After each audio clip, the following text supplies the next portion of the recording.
Hi, welcome. It's Friday. Actually, it's Friday the 13th. And of course, certainly a lot of superstition surrounds this day. Thought I would go ahead and give you just a little bit of some history on Friday the 13th. I was just curious about it, and a couple of thoughts related to it. Actually, it's not that old of a superstition. The earliest known reference to it that's been documented is in 1869. So it really isn't that old. It's actually made up of two specific beliefs. Number one, that Friday was an unlucky day, and number two, that 13 is an unlucky number. Of course, in numerology, and for those of us as believers, we know that 12 is that number of completeness. There are 12 months in the year, 12 hours in the clock.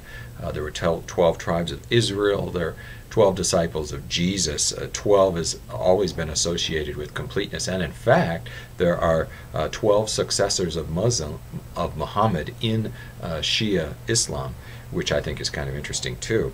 The number 13 then was always considered irregular, strange, and unlucky. In fact, one of the superstitions relates to the Last Supper itself, that where there are 13 dinner guests, invariably one will be killed. And in this case, of course, we know it was Jesus. Friday, of course, has been unlucky since the 14th century, and people considered it an unlucky day to take journeys.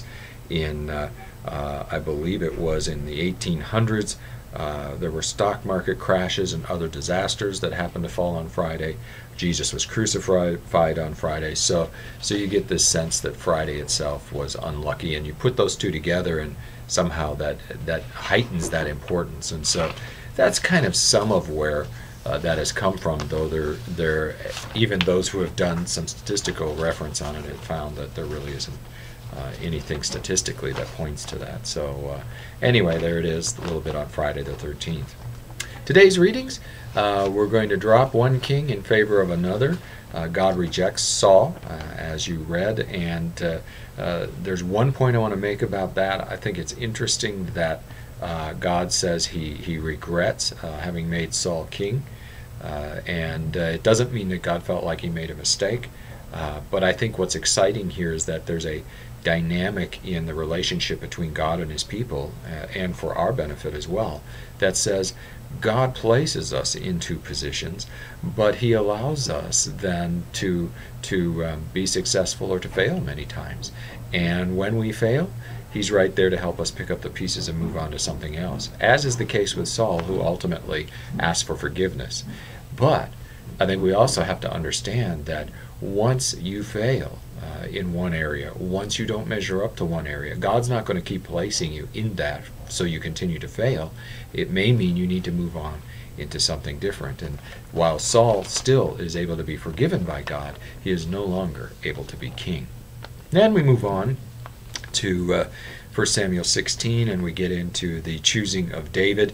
And I think, of course, if you've gone through Sunday school, the account here was always important, because God signals to Samuel that I don't look at things the way you do. I don't judge people the way man does. I look on the inside. I look at the heart and the character of people and their attitudes. So I think it's important for us to take that lesson to heart too, because in our society, look how much time we spend on outward appearance, whether it's clothing, plastic surgery, makeup, or just the way we carry ourselves and how others look at us. We spend all of that time on those things. Unfortunately, probably in many cases we don't spend the same amount of time on those inner things, the integrity and the character and the values and the attitudes that God looks at on the inside.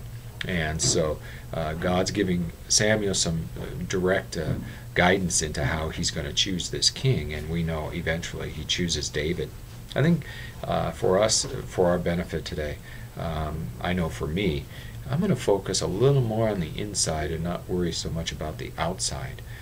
If that's where God is placing his view, then probably that's where I need to be looking as well.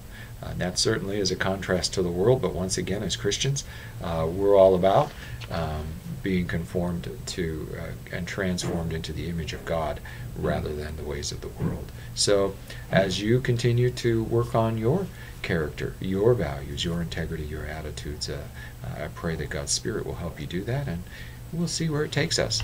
And we'll look forward to tomorrow getting more into this new King David and see what he's all about. Have a great day.